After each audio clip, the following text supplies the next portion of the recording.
Question नहीं आएगा तो ना फोन आने से फिर होता रहेगा वीडियो होता रहेगा फोन आने से ऐसे क्यों हम नहीं आएगा इसमें है साउंड। ठीक है चलिए तो चल रहा है ना वहाँ से बोलेगा। ये जल्दी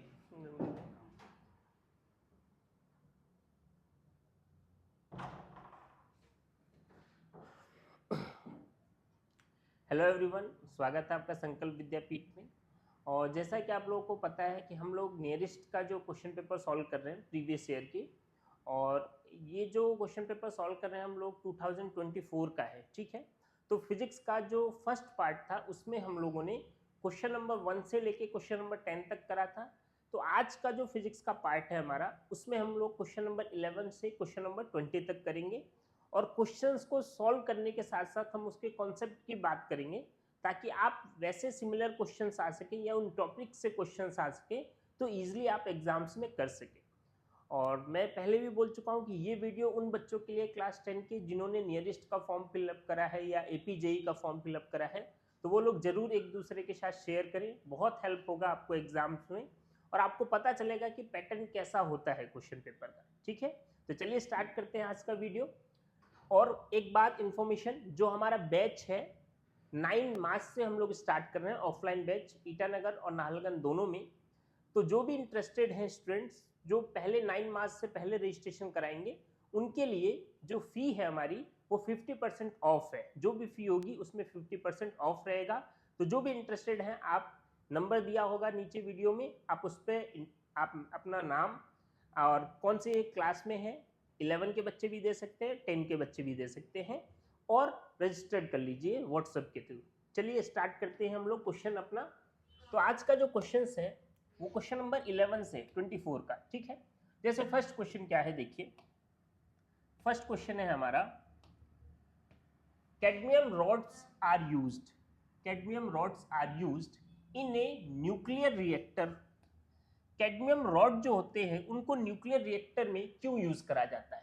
तो देखिए, जो कैडमियम रॉड होती है उसके बहुत सारे फंक्शन है, बहुत सारे उसके उपयोग है, यूजेस है जो करे जाते हैं। तो सबसे बेस्ट क्या है कि जो न्यूक्लियर रिएक्टर होता है उसमें खूब सारे न्यूट्रॉन्स होते हैं, जिनकी वजह से क्या होता है, आपका एनर्जी डेवलप होती है, बहुत सारी एनर्जी डेवलप होती है, ठीक है।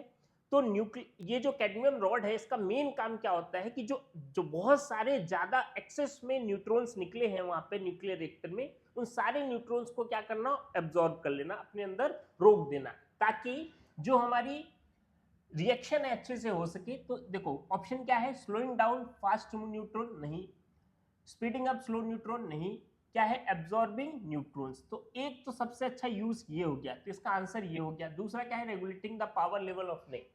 तो क्या है इसका आंसर, इन चारों के हिसाब से एब्जॉर्बिंग न्यूट्रॉन्स, ठीक है। और अगर एक ऑप्शन इसमें डाल दे, जो न्यूक्लियर रिएक्टर्स होते हैं उसमें टेम्परेचर बहुत हाई होता है, ठीक है, क्योंकि बहुत सारी एनर्जी डेवलप होती है। तो टेम्परेचर जब हाई रहता है तो कैडमियम रॉड ऐसी मेटल की है, कैडमियम है, जो हाई टेम्परेचर को सहन कर सकता है, झेल सकता है, इसीलिए हम क्या यूज करते हैं, कैडमियम रॉड। तो हाई मेल्टिंग पावर भी है, ध्यान रखिएगा, हाई मेल्टिंग पावर, ये भी एक यूज है, इसीलिए हम कैडमियम रॉड यूज करते हैं। और जो सबसे मेन यूज है वो क्या है कि न्यूट्रॉन्स को क्या करता है, एब्जॉर्ब करता है। क्लियर है? चलिए नेक्स्ट क्वेश्चन की तरफ चलते हैं। देखो, a body is initially at rest, ठीक है, एक बॉडी रेस्ट पे है, it undergoes one dimensional motion with constant acceleration. कैसा मोशन हो रहा है, वन डायमेंशनल मोशन हो रहा है। The power delivered to it at time T is proportional to, ठीक है, बॉडी एट रेस्ट। तो देखो जैसे क्वेश्चन में बोला है वैसे लिखो, वन डायमेंशनल मोशन का क्वेश्चन है। तो देखो क्या लिखा है, body at rest, body rest पे है। तो जब बॉडी रेस्ट पे होती है तो इनिशियल स्पीड कितनी होती है हमारी, 0, ठीक है। एक्सेलरेशन कैसा है, बोला है कांस्टेंट, कैसा है, कांस्टेंट है, ठीक है। हमको बोला है constant acceleration, the power delivered, power बताना है, ठीक है, इन टाइम टी में। तो पावर होता क्या है, तो पहले आपको पता होना चाहिए पावर। तो पावर का फॉर्मूला एक तो क्या है, वर्क बाय टाइम, और एक वर्क बाय टाइम, या हम क्या लिख सकते हैं, एनर्जी बाय टाइम। अब यहाँ पे कहीं पे भी ना तो हम वर्क निकाल सकते हैं ना एनर्जी निकाल सकते हैं। तो पावर का एक और फॉर्मूला है, देखो सारे फॉर्मूले मैं बता रहा हूँ। एक है formula force into velocity, force into velocity. तो यहां से देखो हम क्या क्या निकाल सकते हैं जो गिवन है। तो अगर न्यूटन का, क्योंकि मोशन में है, बॉडी किस में है, बॉडी किस में है, मोशन में, बॉडी मोशन में है। तो मोशन इक्वेशन अगर यूज करें, न्यूटन का फर्स्ट मोशन इक्वेशन, तो क्या होता है, v equal to u plus a t. ठीक है, v है final velocity, u initial velocity, a acceleration, t time. Final velocity मिल जाएगा t टाइम के बाद, क्योंकि इनिशियल तो कितना है 0, एक्सेलरेशन कितना है a और t टाइम। तो t टाइम के बाद फाइनल जो वेलोसिटी है वो कितनी आ रही है, 80 आ रही है। क्लियर है सबको? अच्छा, दूसरा पावर क्या हो जाएगा, देखो पावर क्या हो जाएगा, फोर्स, फोर्स क्या हो जाएगा, mass into acceleration, mass into acceleration. और वेलोसिटी कितना दे रखा है, तो वेलोसिटी लगा दो, वेलोसिटी कितना है, a इंटू टी। वेलोसिटी कितना आया था, a इंटू टी। तो यहाँ पे अगर सॉल्व करें तो कितना आ जाएगा, m, a और a क्या हो जाएगा, a स्क्वायर, और t हमारा क्या हो जाएगा, टाइम। तो ये पावर का फॉर्मूला बन के आया। अब यहाँ पे बोल रहा है कि पावर टाइम के साथ क्या रिलेशन है। तो देखो m मास है, मास क्या है, कांस्टेंट, a एक्सेलरेशन है, ये क्या है, कांस्टेंट। हम डायरेक्ट बोल सकते हैं p is directly proportional to t। p किस पे डिपेंड कर रहा है, t पे डिपेंड कर रहा है। तो क्या रिलेशन आ गया, कौन सा ऑप्शन सही हो गया, option number B is right answer. Clear है सबको? चलिए नेक्स्ट क्वेश्चन चलते हैं। देखो the length of a simple pendulum, द लेंथ ऑफ ए simple pendulum is increased by 44%. The percentage increase in its time period. जो पेंडुलम का टाइम पीरियड है उसमें कितना इंक्रीज हुआ अगर लेंथ को 44% बढ़ा दिया जाए। तो सबसे पहले आपको पेंडुलम का टाइम पीरियड पता होना पड़ेगा। तो क्या होता है पेंडुलम का time period, t equal to 2 pi under root L by G. L क्या है, लेंथ ऑफ पेंडुलम, जी क्या है, ग्रेविटी। ठीक है, क्योंकि क्वेश्चन में बोला है कि पेंडुलम का लेंथ इंक्रीज कर दिया, कितना इंक्रीज कर दिया, 44%। हमने मान लिया let suppose initial length, initial length कितना है, L, after 44% increase by, percentage का क्वेश्चन है तो 100 मान के भी कर सकते हो, या आप ऐसे लिख सकते हो, पहले लेंथ L था, अभी 44% इंक्रीज हो गया, तो कितना हो गया, 0.44 L। बात समझे, 44% का कितना पॉइंट में निकालेंगे तो कितना, 0.44 L। तो टोटल न्यू लेंथ जो है हमारा एक्चुअली में वो कितना आ गया, 1.44 L। ऐसे कर सकते हैं क्वेश्चन को, चाहे तो आप 100 मान के भी कर सकते हैं, ध्यान रखना। ठीक है, अब देखो न्यू टाइम पीरियड क्या हो जाएगा, सो न्यू टाइम पीरियड क्या हो जाएगा आपका, टी डैश इक्वल टू क्या लिखोगे, 2 pi root L dash by G. तो देखो T dash equal to 2 pi root L dash की जगह 1.44 इंक्रीज होने के बाद, ठीक है, इक्वल बाई जी। तो यहाँ पे अगर सॉल्व करें हम लोग तो देखो क्या मिलेगा, टी डैश 2 पाई तो रहेगा ऐसा, ठीक है, 1.44 मान के चलो, तो 144 का स्क्वायर रूट कितना आ जाता है, 12 होता है, 1.2 और साथ में क्या आ जाएगा अंदर में L बाई जी।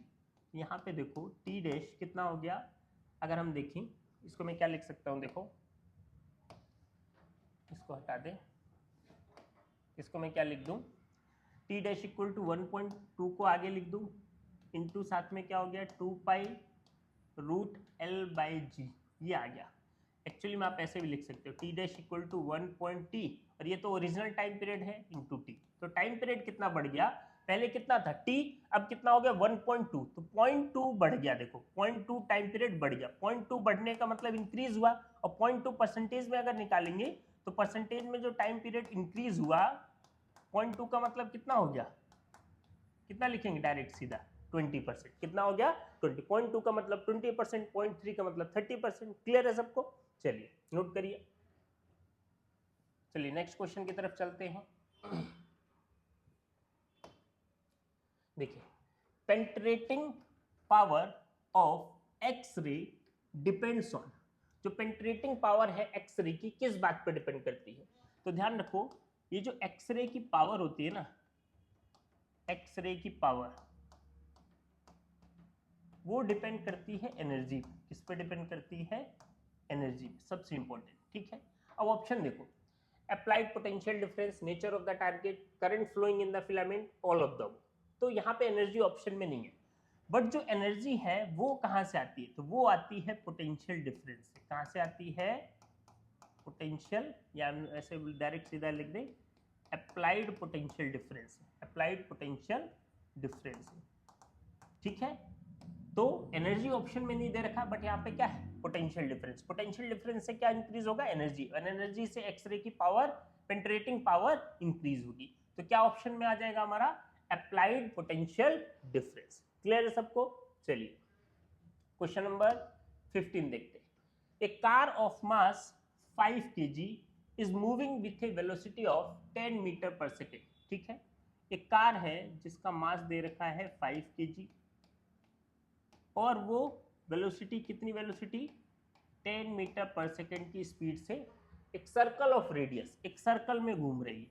किसमें घूम रही है? एक सर्कल में। ठीक है, जिस सर्कल का रेडियस आपको दे रखा है 5 मीटर। ठीक है, what is the centripetal acceleration? क्या पूछा है? Centripetal acceleration of the car. ठीक है, तो देखो ये कैसा मोशन है? सर्कुलर मोशन है। कैसा मोशन है? सर्कुलर। तो मैं आपको कुछ बातें बता देता हूं। जब भी कोई बॉडी सर्कुलर मोशन में होती है तो क्या क्या क्वेश्चन बनता है? तो क्वेश्चन यहां से बनता है कि जो स्पीड होती है क्या वो चेंज होती है क्या पूरे रास्ते? नहीं, ये भी क्वेश्चन बन सकता है। तो स्पीड क्या रहती है? कांस्टेंट। स्पीड क्या रहती है? कांस्टेंट। वेलोसिटी, क्या वेलोसिटी चेंज होता है? तो वेलोसिटी का मैग्नीट्यूड जो होता है, क्योंकि वेलोसिटी में दो चीजें होती हैं, मैग्नीट्यूड तो कांस्टेंट होता है, बट डायरेक्शन चेंज, डायरेक्शन क्या होता है? चेंज होता है। क्लियर है? एक्सेलरेशन भी क्या होता है? चेंज होता है पूरे रास्ते में। ठीक है ना, तो ये कुछ बातें हैं जो आपसे एग्जाम में पूछता है अगर सर्कुलर मोशन का टॉपिक आता है। ठीक है, अब अपने क्वेश्चन पाते हैं। हमको बोल रहे हैं what is the centripetal acceleration. तो जब भी बॉडी सर्कुलर मोशन करती है तो यहाँ पे दो टाइप्स का एक्सेलरेशन लगता है, ध्यान रखना। कौन सा एक्सेलरेशन? एक लगता है सेंट्रीपिटल एक्सेलरेशन, अगर मैं तुमको शो करूं, देखो एक लगता है सेंट्रीपिटल एक्सेलरेशन, किधर लगता है? सेंटर की तरफ, जिसको क्या बोलते हैं? एसी। और एक लगता है अगर बॉडी ऐसे जा रही है, इसको क्या बोलते हैं? Tangential acceleration. ठीक है, तो जब भी सर्कुलर मोशन होता है दो टाइप के एक्सेलरेशन काम करते हैं, एक होता है टेंजेंशियल एक्सेलरेशन और एक होता है सेंट्रीपिटल एक्सेलरेशन। बॉडी पे नेट एक्सेलरेशन, जिससे बॉडी जाती है उसको क्या बोलते हैं? नेट एक्सेलरेशन, ए नेट, दोनों का मिला के। ठीक है, इसका काम क्या होता है? स्पीड को या तो इंक्रीज करना, स्पीड को या तो इंक्रीज करेगा या डिक्रीज करेगा। और एसी का काम क्या होता है? सर्कुलर मोशन कराना। क्या मोशन कराना? सर्कुलर मोशन, डायरेक्शन प्रोवाइड करना। क्या प्रोवाइड करना? डायरेक्शन। ठीक है, और एक बात, सेंटर की तरफ एक फोर्स काम करता है, जिस फोर्स का नाम क्या है? जिस फोर्स का नाम क्या है? Centripetal force. क्या नाम है? Centripetal force. कोई भी सर्कुलर मोशन होगा सेंट्रीपिटल फोर्स काम करता है, एफसी कितना होता है? mv²/r, ये फॉर्मूला है। ठीक है, तो अगर हम यहाँ पे रखें मास इंटू एक्सेलरेशन, कौन सा एक्सेलरेशन? एसी, क्या आ जाएगा? mv²/r। मास से मास कैंसिल, सेंट्रीपिटल एक्सेलरेशन चाहिए v की वैल्यू कितनी है हमारे पास? 10 का स्क्वायर डिवाइडेड बाय r की वैल्यू कितनी है? 5, तो 10 का स्क्वायर कितना? 100 डिवाइडेड बाय 5 से कैंसिल करेंगे तो जो AC की वैल्यू है कितनी आ जाएगी? 5 टू जा 20, और क्योंकि ये एक्सेलरेशन है तो यूनिट क्या होता है? Metre per second square. क्या होता है? Metre per second square. तो देखो ये मैंने कुछ एक्स्ट्रा चीजें बताई जो इस टॉपिक से आपको पूछा जा सकता है। क्लियर है? चलिए, हाँ आंसर क्या हो जाएगा हमारा? 20 मीटर पर सेकेंड स्क्वायर। चलिए नेक्स्ट क्वेश्चन की तरफ चलते हैं। Two bodies of equal masses, देखो क्या क्या इंफॉर्मेशन दे रखा है। Two bodies of equal masses, दो बॉडीज का मास क्या है, सेम। हमने मान लिया m1 और m2 दो बॉडी हैं, दोनों का मास सेम है, तो दोनों को किसकी इक्वल मान लिया, m की इक्वल। जो जो इन्फॉर्मेशन दे रखा है लिखो।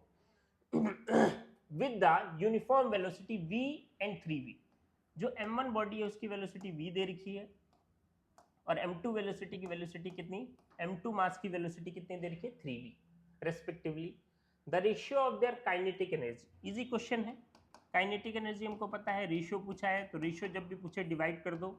Kinetic energy first, kinetic energy second.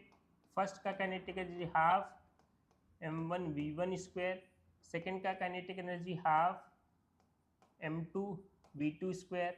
Half half cancel, m1 m2 भी कैंसिल, क्यों, क्योंकि दोनों मास सेम है। तो एक्चुअली में जो बचा वो क्या बचा, kinetic energy 1 divided by kinetic energy 2, क्या आ गया, v1 बाय v2 का होल स्क्वायर। v1 कितना है आपका v, v2 कितना है क्वेश्चन में 3v, ठीक है। v से v मर गया, इसका होल स्क्वायर है, तो ऊपर में कुछ नहीं बचा, 1 का स्क्वायर 1 आ गया, 3 का स्क्वायर 9, तो आंसर क्या आ गया, kinetic energy 1 is to kinetic energy 2 कितना आ गया, 1:9। ध्यान रखना 9:1 नहीं, 1:9, ये हमारा आंसर है। तो क्या ऑप्शन हमारा 1:9। क्लियर है सबको। चलिए नेक्स्ट क्वेश्चन की तरफ चलते हैं, स्क्रीनशॉट ले सकते हैं आप लोग। देखिए, the displacement of a body in term of time is given by, एक बॉडी का डिस्प्लेसमेंट दे रखा है, एक बॉडी का क्या दे रखा है, डिस्प्लेसमेंट, ठीक है। कितना दे रखा है, x equal to t² plus 5t, ठीक है, ये डिस्प्लेसमेंट है। How much displacement is covered in the first second, time कितना दे रखा है, फर्स्ट सेकेंड में कितना डिस्प्लेसमेंट कवर करेगा। तो सिंपल क्वेश्चन हो गया यहाँ पे। अगर वेलोसिटी पूछता या एक्सेलरेशन पूछता, यहाँ पे अगर वेलोसिटी पूछता आपसे, वेलोसिटी या आपसे एक्सेलरेशन पूछता, तो वेलोसिटी पूछता तो आपको क्या करना पड़ता, डिफरेंशिएशन करना पड़ता x का किसके रेस्पेक्ट में, टाइम के रेस्पेक्ट में, तो आपको क्या मिल जाता, वेलोसिटी। एक्सेलरेशन पूछता तो क्या करना पड़ता, तो आपको एक्सेलरेशन के लिए क्या करना पड़ता, इस x का 2 बार डिफरेंशिएशन d2x, कैसे लिखते हैं हम इसको, हम लोग ऐसे लिखते हैं, देखो इसका हम 2 बार डिफरेंशिएशन करते हैं, ठीक है। कैसे लिखते हैं इसको, d2x बाय dt², या पहले हम एक बार करते तो क्या मिल जाता, वेलोसिटी, और वेलोसिटी का एक बार डिफरेंशिएशन कर देते तो क्या मिल जाता, एक्सेलरेशन, ठीक है। तो ये भी पूछ सकते हैं, ध्यान रखना। अभी हमको जस्ट सिंपल डिस्प्लेसमेंट पूछा है, क्योंकि ये क्लास 11 साइंस में ज़्यादा आप सीखने को मिलता है, 10 में इतना नहीं है, इसलिए ज़्यादा ये सब डिटेल में नहीं जाते हैं, डिफरेंशिएशन वगैरह के क्लास 10 के हिसाब से नहीं होता, इसलिए सिंपल करा है। आपको इक्वेशन दिया है और आपको डिस्प्लेसमेंट पूछा है, तो जस्ट वैल्यू पुट कर दो, x t इक्वल टू कितना, 1 सेकेंड पे, तो जहाँ भी t है 1 रख दो, तो t का स्क्वायर था तो 1 का स्क्वायर प्लस 5t, तो 5 × 1, तो 1 का स्क्वायर 1, 5 × 1 5, टोटल कितना आ गया 6। डिस्प्लेसमेंट है तो आंसर किस में होगा, मीटर में, क्योंकि यहाँ पे यूनिट नहीं दे रखा है, तो क्या आंसर हो जाएगा, 6 यूनिट हो जाएगा। क्या हो जाएगा, 6 यूनिट। क्लियर है। चलिए नेक्स्ट क्वेश्चन की तरफ चलते हैं। देखिए, a projectile is fired horizontally with a velocity of 98 metre per second, ठीक है। एक प्रोजेक्टाइल को हमने फायर करा हॉरिजॉन्टली ऊपर की तरफ, कितनी वेलोसिटी के साथ, 98 मीटर पर सेकेंड से, फ्रॉम द टॉप ऑफ ए हिल, एक हिल के ऊपर मान लो, तो ये टॉप ऑफ ए हिल हो गया, ठीक है। 490 मीटर हाई, जो हिल है जहां से फेंका हमने वो कितना मीटर ऊपर है, इसकी टोटल हाइट कितनी है, तो टोटल हाइट है 490 मीटर, कितनी है, 490 मीटर हाइट है इसकी, ठीक है। अच्छा 490 मीटर बोल रहा है, then the time taken by it to reach the ground will be, ये जब ऊपर फेंका तो ऊपर फेंकेंगे, सिंपल से बात है, कुछ देर बाद मैक्सिमम हाइट तक पहुंचेगा और मैक्सिमम हाइट तक पहुंचने के बाद ये ग्राउंड पे आएगा, ठीक है। जब मैक्सिमम हाइट पहुंच जाती है बॉडी, मैक्सिमम हाइट, तो ध्यान रखना किसी भी चीज में, प्रोजेक्टाइल में जब मैक्सिमम हाइट पहुंच जाएगा h मैक्स, तो वेलोसिटी क्या हो जाती है, वहां पे वेलोसिटी क्या हो जाएगी, वेलोसिटी क्या हो जाती है 0, फिर वो कहाँ आता है, नीचे आता है, और धीरे धीरे वेलोसिटी इंक्रीज होती है, ठीक है। दूसरी बात सिमेट्री से, जितना टाइम नीचे से ऊपर जाने में लगता है, अगर मान लो नीचे से ऊपर जाने में टाइम लगा t1, तो ऊपर से नीचे आने में भी टाइम लगेगा t2, और दोनों टाइम क्या रहते हैं, सेम रहते हैं। ध्यान रखना, किसी चीज को हम ऐसे ऊपर फेंकेंगे, जितना टाइम लगा, मान लो 2 सेकंड लगा, तो ऊपर से नीचे आने में भी कितना टाइम लगेगा, 2 सेकंड ही लगेगा। और इसका डायरेक्ट आप फॉर्मूला यूज कर सकते हैं, तो क्या होता है √2h/g। बट h क्या है, ध्यान रखना, हाइट लेते हैं, बट हाइट ये क्या है, डिस्प्लेसमेंट की फॉर्म में लेते हैं। किस फॉर्म में लेते हैं, डिस्प्लेसमेंट। डायरेक्ट हाइट नहीं ले सकते हम लोग ना। तो यहाँ पे देखो टाइम कितना हो जाएगा, √2h। अब h कौन सा, यहां से लेके यहां तक का h नहीं लेना है, क्यों, क्योंकि डिस्प्लेसमेंट लेना है। क्या बोल रहा हूँ, ये फॉर्मूले सारे डिस्प्लेसमेंट पे बने हैं। डिस्प्लेसमेंट क्या होता है, देखो जहां से फेंका, इनिशियल पॉइंट और फाइनल पॉइंट, इनिशियल पॉइंट ये हो गया, फाइनल पॉइंट ये हो गया, इसके बीच का डिस्टेंस, यही तो क्या है, डिस्प्लेसमेंट है। और यही है हमारा h, क्या है, h, ठीक है ना, यही लेना है। तो कितना हो जाएगा, 2 × h।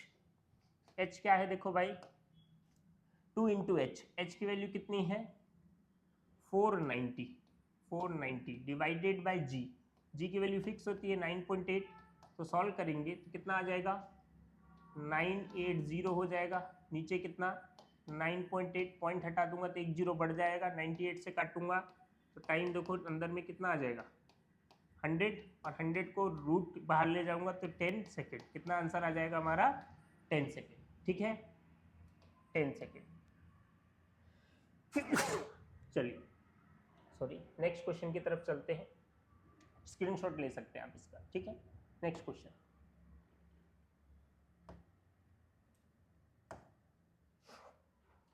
the angle between incident ray and emergent ray in a prism is called। तो ये कहानी देख लो, ये भी अच्छा क्वेश्चन है, बहुत बार पूछा जाता है। प्रिज्म की कुछ कहानियां हैं, ध्यान रखो। प्रिज्म में पहली बात तो कितने फेज होते हैं, 3 फेज होते हैं। कितने फेज होते हैं, 3, ठीक है। अब कोई भी 2 फेज के बीच का जो एंगल होता है, यहाँ पे ए से डिनोट करते हैं, इसको हम क्या बोलते हैं, प्रिज्म एंगल। क्या बोला जाता है, प्रिज्म एंगल। क्या क्या पूछ सकते हैं आपको, ठीक है। एक लाइट रे आई, मान लो एक लाइट रे आई, इंसिडेंट हुई यहाँ पे, ठीक है, और ये नॉर्मल बना दिया, सरफेस के साथ नॉर्मल होता है, n1 बोल दिया, ठीक है। ये इंसिडेंट रे क्या होता है, एंगल होता है I। मान लो बाहर में मीडियम, कैसा मीडियम है, रेयर मीडियम है, और क्योंकि ये ग्लास का होता है तो ये कैसा मीडियम हो गया, डेंसर। तो जब लाइट रेयर से डेंसर जाती है तो कैसे बेंड होती है, टूवर्ड्स द नॉर्मल। कैसे बेंड होती है, टूवर्ड्स द नॉर्मल बेंड होती है, ठीक है। ये एंगल क्या हो गया, R। अगर फर्स्ट रिफ्लेक्शन की बात करें तो यहाँ पे कौन सा एंगल बड़ा है, तो angle I is greater than angle R, ठीक है ना। अगर अब सेकंड सरफेस पे गई, यहाँ पे भी नॉर्मल बना दूं, ये नॉर्मल हो गया N2, ये एंगल हो गया इसका इंसिडेंट एंगल, ये वाला, इसको R1 बोलते हैं, इसको R2। अब देखो लाइट डेंसर से रेयर में जा रही है तो bend away from the normal, normal से दूर जाएगी, ठीक है। नॉर्मल से दूर गई, ये होता है इमरजेंस एंगल। क्या बोलते हैं, इमरजेंस एंगल। क्लियर है बात सबको, चलिए दूसरी बात। अब यहाँ पे एक बात क्या है, आपको बोल रहा है कि एंगल बिटवीन इंसिडेंट रे, ये इंसिडेंट रे जो स्टार्टिंग में हमने फेंका, तो देखो अगर ये ग्लास प्रिज्म नहीं होता तो ऐसे जाता, और ये इमरजेंट रे है, अगर ये ग्लास प्रिज्म नहीं होता तो ये पीछे की तरफ ले जाए तो ये ऐसे जाता। क्योंकि रिफ्रैक्शन हो गया, 2 बार हो गया, तो ये अपने पाथ से डाइवर्ट हो गया, पाथ से क्या हो गया, डाइवर्ट, ठीक है। तो इंसिडेंट रे और इसके बीच में ये एंगल हुआ, जो एंगल क्या कहलाता है, डेल्टा से डिनोट करते हैं, उसी को क्या बोलते हैं, एंगल ऑफ डेविएशन बोला जाता है। क्या बोला जाता है, एंगल ऑफ डेविएशन। बात समझे ना। तो तुम्हारा तो आंसर आ गया कौन सा, एंगल ऑफ डेविएशन। और एक बात मैं यहाँ पे बता देता हूँ आप लोगों को, प्रिज्म का जो क्वेश्चन पूछ सकता है, देखो प्रिज्म में जो क्वेश्चन आता है, यहाँ से एक वाइट लाइट जब एंटर करती है किसी प्रिज्म में तो 2 बार मिनिमम रिफ्रैक्शन होता ही है, और 2 बार रिफ्रैक्शन होने के बाद ये जो व्हाइट लाइट होती है, एक्चुअली में ये 7 पार्ट्स में डिवाइड हो जाती है। व्हाइट लाइट कितने पार्ट्स से बनी होती है, 7 पार्ट्स से डिवाइड हो जाती है, ठीक है, 7 पार्ट्स में डिवाइड हो जाती है, और डिफरेंट कलर्स में। कौन कौन से कलर्स होते हैं, तो विबग्योर। कौन से होते हैं, कैसे याद रखोगे, विबग्योर, ऐसे याद रखना है, विबग्योर, ठीक है। इसमें सबसे कम डेविएशन किसका होता है? Minimum deviation. तो मिनिमम डेविएशन किसका होता है? रेड कलर का होता है। किसका होता है? रेड कलर का, ठीक है। और मैक्सिमम डेविएशन किसका होता है? तो वो किसका होता है? वॉयलेट का। किसका होता है? वॉयलेट का। मतलब ऊपर से नीचे आएंगे तो डेविएशन क्या होता है? डेविएशन क्या होगा हमारा? इंक्रीज होगा। जैसे जैसे ऊपर से नीचे आएंगे डेविएशन हमारा क्या होगा? इंक्रीज होगा। डेविएशन क्या होता है? इंक्रीज होता है। बात ध्यान रखना, ठीक है। इसीलिए हमेशा डेंजर सिग्नल्स हमेशा क्या यूज करते हैं? डेंजर सिग्नल्स हमेशा क्या यूज करते हैं? रेड यूज करते हैं। क्लियर है सबको? उम्मीद करता हूँ ये टॉपिक भी साथ में आप देखते चलिए, क्योंकि यहाँ से क्वेश्चन आ सकता है, ठीक है। किसी भी दो कलर्स में आपको कंपैरिजन करा सकता है, पूछ सकता है येलो और ब्लू में बताओ, ठीक है। तो ऊपर से नीचे जा रहे हैं, डेविएशन क्या होता है? डिक्रीज। या ऊपर से नीचे है तो डेविएशन क्या होता है? इंक्रीज। तो किसका डेविएशन ज्यादा होगा? ब्लू का डेविएशन ज्यादा होगा किससे? येलो से। ऐसा क्वेश्चन भी पूछा जा सकता है। क्लियर है सबको? चलिए नेक्स्ट क्वेश्चन पे चलते हैं। क्वेश्चन नंबर 20 क्या बोला है? The maximum potential energy in a roller coaster is. Maximum potential energy, तो पहली बात पोटेंशियल एनर्जी क्या होती है? तो वो होती है mgh। m क्या है आपका? मास, ये तो फिक्स होता है भाई। g है ग्रेविटी, ये भी कांस्टेंट होता है सरफेस पे। तो एनर्जी जो डिपेंड करती है एक्चुअली में किस पे डिपेंड करती है? Depends on height. किस पे डिपेंड करती है? हाइट पे डिपेंड करती है। अब कोई भी चीज़ है, जैसे मान लो एक बॉडी है, ये बॉडी है, इसके अगर 3 पोर्शन में बनाऊं, इसके 3 पोर्शन कर दूं और मैं आपको बोलूं पॉइंट ए का ये सरफेस है, मान लो ये क्या है? सरफेस। पॉइंट ए यहाँ पे है, पॉइंट बी यहाँ पे है और पॉइंट सी यहाँ पे है। तीनों पॉइंट का पोटेंशियल एनर्जी बताओ। यू ए का, यू बी का और यू सी का। तो देखो ए की हाइट सबसे कम है, बी की हाइट उससे ज्यादा और सी की हाइट। मास तो तीनों जगह क्या रहेगा? सेम। ग्रेविटी भी सब जगह क्या रहेगी? सेम। तो कौन डिसाइड कर रहा है? हाइट डिसाइड कर रही है। तो सबसे ज्यादा पोटेंशियल एनर्जी किसका हो जाएगा? सी का। फिर किसका? बी का। और सबसे कम किसका होगा? ए का। तो सेम यही क्वेश्चन है आपका, इसी कॉन्सेप्ट पे बोल रहे हैं कि कहाँ पे होगा रोलर कोस्टर के लिए। तो भाई रोलर कोस्टर का जो मैक्सिमम ऊपर वाला हाइट पे, तो क्या है ऑप्शन? देखो the top of the strip. हाँ ठीक है, ये आंसर हमारा सही हो जाएगा। कहाँ पे होगा? हमेशा टॉप पे। समवेयर ड्यूरिंग द क्लिम नहीं, समवेयर ड्यूरिंग द डिसेंट नहीं, the lowest point of the climb नहीं, सबसे ज्यादा कहाँ पे होगा? टॉप पे। कहाँ पे होगा? टॉप पे। तो ये हमारा राइट आंसर हो जाएगा, ठीक है। तो नोट कर लीजिए इसको। चलिए, तो उम्मीद करता हूँ आपको समझ में आया होगा। थोड़ा सा फास्ट कर रहे हैं ताकि आपको ज़्यादा से ज़्यादा क्वेश्चन में करा सकूँ एग्जाम से पहले। और जैसा कि एग्जाम है आपका लास्ट आपके 10 के एग्जाम के बाद होगा, तो अभी से तैयारी करते रहिए। और ये सब क्वेश्चंस आपके बोर्ड लेवल में भी बहुत हेल्पफुल करेंगे। तो कोई भी डाउट हो आप कमेंट बॉक्स में ज़रूर लिखिए। तब तक के लिए नए पार्ट के लिए इसको वेट करिए। Thank you. और अच्छे से पढ़ाई करते रहिए। Best of luck for your upcoming board examination class 10। और जो लोग 11 में हैं वो लोग अभी से पढ़ते रहिए, चाहे तो आप भी अपना फॉर्म फिलअप करके एग्ज़ाम दे सकते हैं। Thank you.